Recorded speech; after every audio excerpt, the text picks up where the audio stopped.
Jejak pelaku terendus. Saat olah tempat kejadian perkara, polisi menemukan jejak kaki di lantai rumah korban. Jejak kaki tersebut diduga merupakan milik pelaku pembunuhan yang kabur usai menghabisi kedua korban. Tak hanya itu, beberapa sidik jari pun tengah dilakukan analisa untuk mengungkap siapa pelaku pembunuhan itu.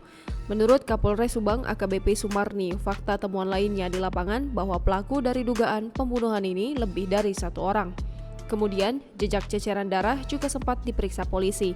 Adapun seorang saksi bernama Ajat mengaku sempat melihat hal mencurigakan di hari ditemukannya jenazah Tuti dan Amalia pada Rabu 18 Agustus 2021 pagi.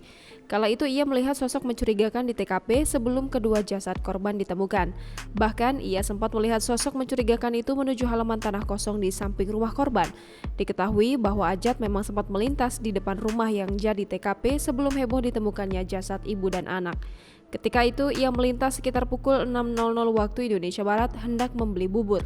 Ia mengungkapkan bahwa mobil Alphard itu terlihat seperti sedang diparkirkan.